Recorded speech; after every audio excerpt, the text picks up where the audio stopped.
Dimanche 9 janvier 2011, 20h49. M6 diffuse un reportage intitulé « Les innovateurs, ceux qui ont réussi ». Xavier Niel apparaît dans le reportage, mais aussi deux jeunes autoproclamés trublions du goût, Michel et Augustin. Pour le duo, cela sonne comme une consécration. Imaginez 20 minutes de reportage sur leur aventure un dimanche soir devant des millions de téléspectateurs. On connaît tous Danone, Nestlé ou Cadbury, des groupes mondiaux extrêmement puissants. Alors, se lancer à l'attaque de ces multinationales, a priori, ça paraît impossible, voire suicidaire. Et pourtant, c'est le défi que se sont lancés deux amis d'enfance, deux trentenaires, qui ont créé la marque Michel et Augustin. Un reportage qui signe le changement de statut des deux jeunes trentenaires. Ils passent de créateurs loufoques et sympathiques à entrepreneurs à succès, et ce, 7 ans après la création de leur marque. Dans ce premier épisode, je vous emmène avec moi sur le chemin de la réussite de Michel et Augustin, des modestes débuts dans la cuisine d'Augustin aux opérations marketing les plus délirantes. Bienvenue sur L'Apprenti. L'Apprenti, c'est quoi ? C'est le podcast où je vous raconte des histoires d'entrepreneurs et d'entreprises qui nous inspirent, qui vous inspirent. Ces histoires, c'est moi qui vous les raconte, simplement, sans phare, avec tous les détails. Rien ne vous échappera. Je m'appelle Laurent Broa, je suis moi-même entrepreneur, j'ai créé et revendu ma boîte en 10 ans. Et c'est toute une histoire.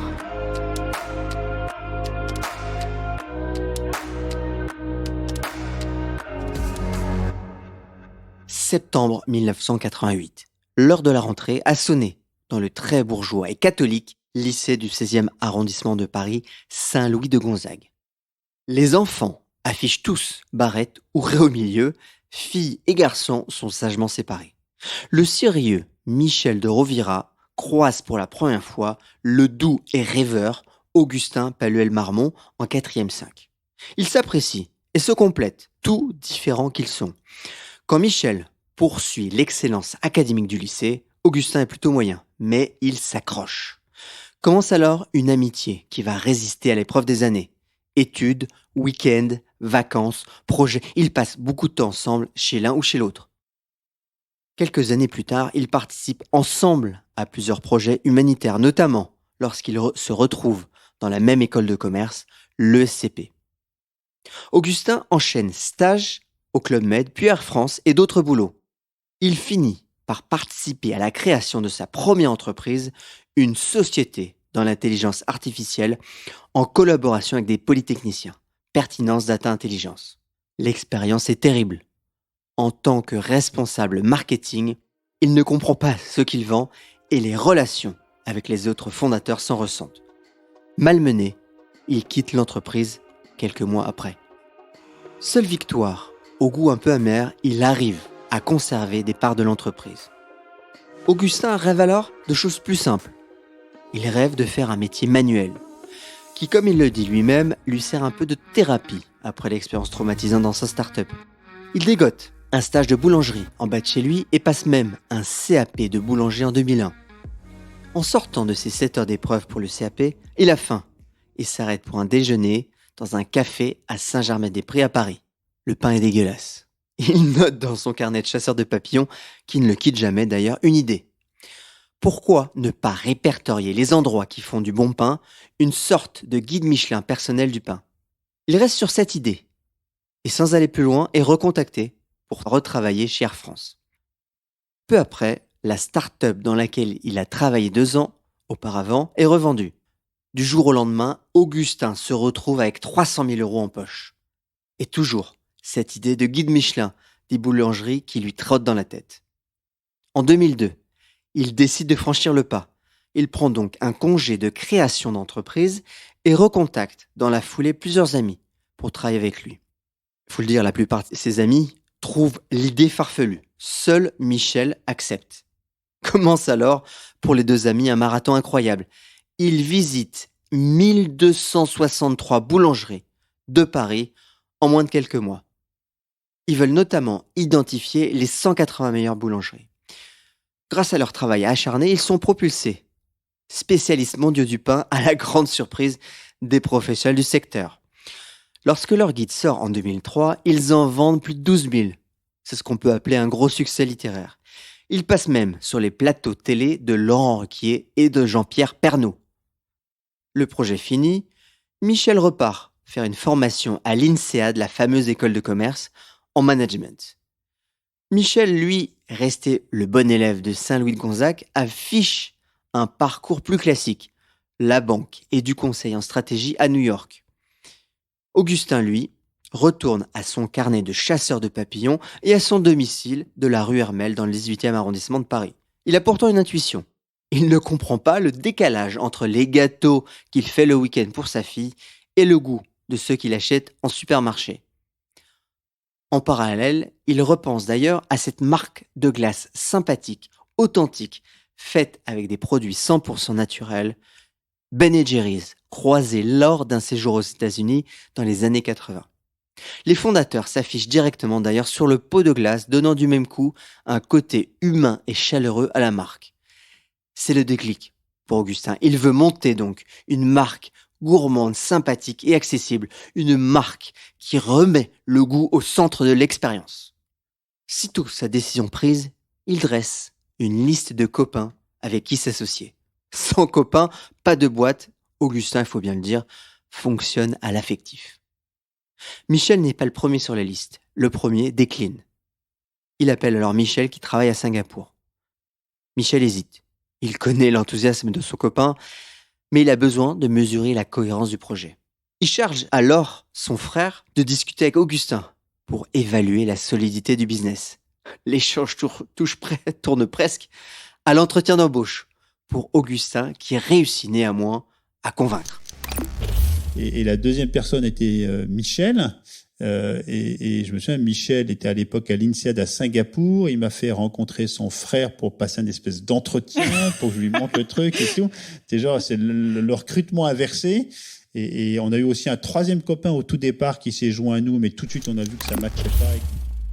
Michel finit donc par accepter et rejoint Augustin à Paris. L'aventure Michel et Augustin peut alors commencer dans la cuisine de la rue Hermel.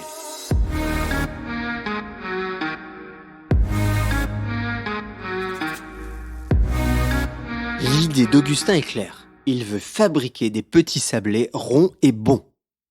Les voilà. Michel et lui lancés donc dans la création de ce Graal. 400 recettes réalisées plus tard, ils arrivent enfin à un résultat qui les convainc. 27 décembre 2004, ils tiennent enfin leurs 3 premières recettes et vendent leurs premiers produits dans des sachets transparents à l'épicier d'en bas. Ça là donc, l'épicier au coin de la rue Hermel connaît bien Augustin et accepte de lui faire confiance. À l'époque, nous vendions le sachet de sablé 1,50 €, explique Augustin. Dès le début de l'aventure, il veut un positionnement haut de gamme et la qualité, ça coûte cher. La marque Michel et Augustin est déposée aussi en 2004. Partis du petit épicier, ils sillonnent tout le quartier du 18e arrondissement de Paris et convertissent les commerces les uns après les autres avec des petits présentoirs près de la caisse. Et ça marche. Il y a très peu de clients qui vont le voir. Et ça marche. Peu à peu, les présentoirs s'installent chez tous les commerçants du quartier. Chez le traiteur chinois, à la brûlerie de café, chez le loueur de DVD et même dans un premier supermarché, toujours à côté des caisses. Les 3 premiers mois, les petits Français vont réussir à écouler près de 400 paquets vendus 1,50 €. Courant de l'année 2005, ils commencent à industrialiser leur production, en louant les infrastructures de boulangerie d'abord, puis une biscuiterie près du Mans dans la Sarthe ensuite. 10 de leurs copains rejoignent alors l'aventure et partent avec eux convertir Paris au Petit Sablé. À pied, en scooter, en kangou ou même en caddie rose, ils font goûter leur sablé et convainquent un à un les indépendants de leur laisser une place dans leur rayon. Puis, la gamme commence à s'élargir avec le lancement de la première vache à boire. Vache à boire, c'est un yaourt à boire dans l'esprit des Yop qui leur servent alors de nourriture quasi quotidienne en moins sucré et au goût plus subtil. C'est d'ailleurs Victoire, la femme d'Augustin, qui est ingénieure agronome de formation, qui met au point la recette de cette vache à boire au bon lait de montagne. Presque tout Les produits sont réalisés à partir d'ingrédients que l'on peut trouver dans n'importe quelle cuisine, sans additifs ni colorants. Et c'est d'ailleurs une contrainte qui pénalise vraiment la fabrication à grande échelle. En avril 2005, ils approchent alors la grande distribution et signent avec Monoprix, puis signent de nombreux distributeurs. Le succès est au rendez-vous. Ils vendent alors 400 boîtes dans les premières semaines, puis 100 000 boîtes la première année. En plus de la production, ils restent inspirés par l'image de Ben & Jerry's qui guide leurs choix, notamment les choix sur le packaging. Ils créent donc un logo avec leur tête dessus, évidemment. C'est une image enfantine et sympathique, vous voyez, vous vous rappelez, ceux qui connaissent bien la marque.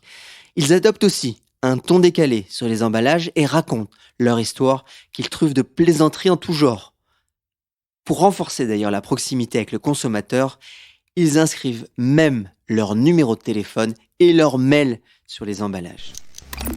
Mais les deux copains s'entêtent et lancent leur marque de sablé avec un packaging enfantin et rigolo.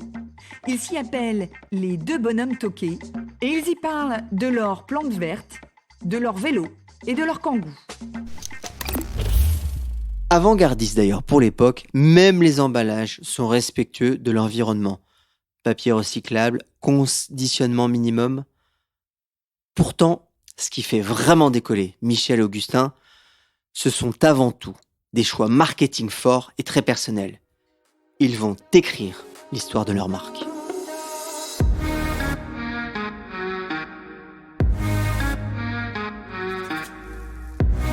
« 16 décembre 2010, Paris. Il fait froid et gris dans le quartier d'affaires La Madeleine à Paris. C'est pourtant là que Michel et Augustin viennent pour lancer une nouvelle ligne de cookies, torse nu et déguisés en vache dans les rues de Paris. Même le timide Michel va se surpasser.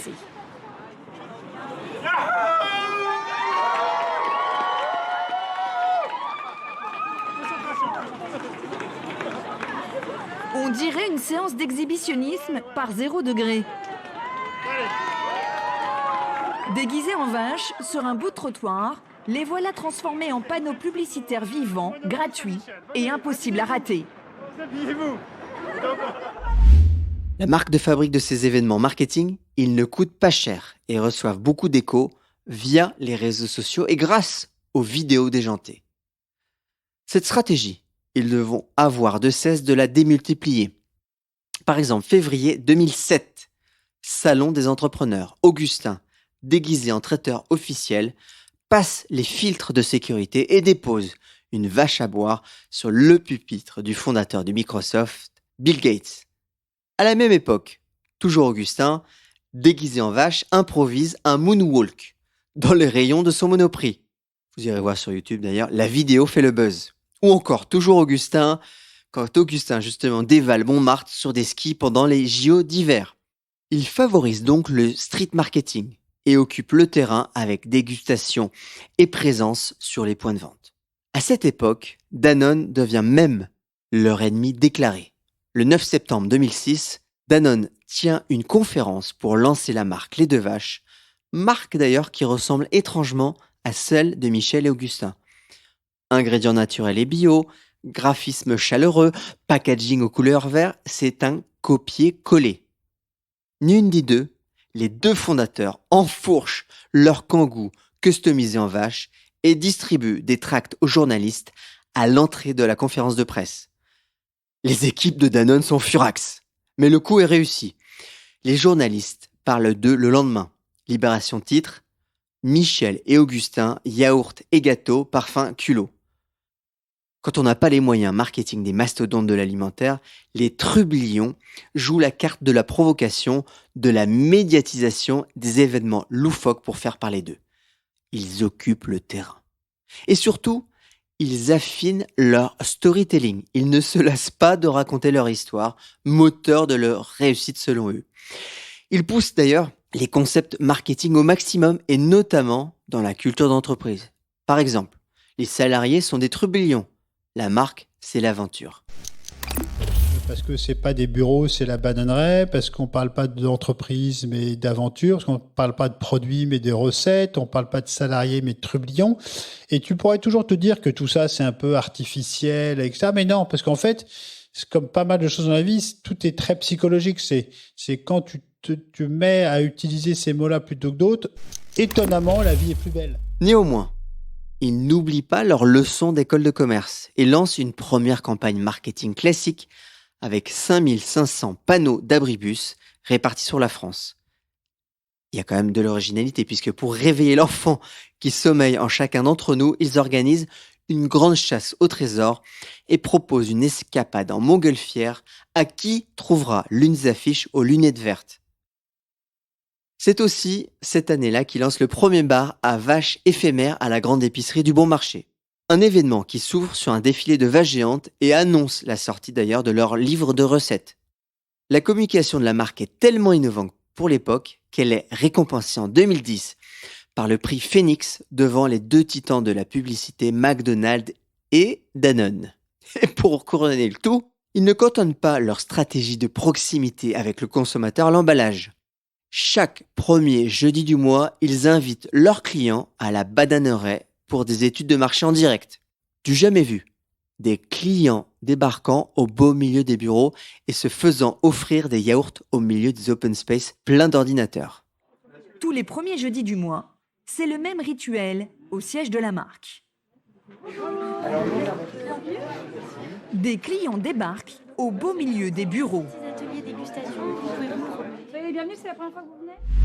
Ces pratiques marketing, il faut bien le dire, font décoller l'aventure. Mais en 2009, des problèmes d'argent vont provoquer de nombreux changements.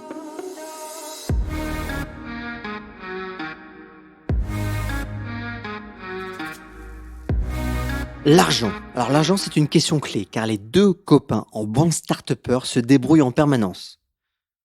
Armés du chèque d'ailleurs de 300 000 euros d'Augustin et des indemnités de départ de Michel, ils doivent beaucoup jongler financièrement. D'ailleurs, plus de 40 amis investissent dans l'entreprise, qui leur donne un capital de démarrage en 2005 et 2006 et surtout un peu d'assises.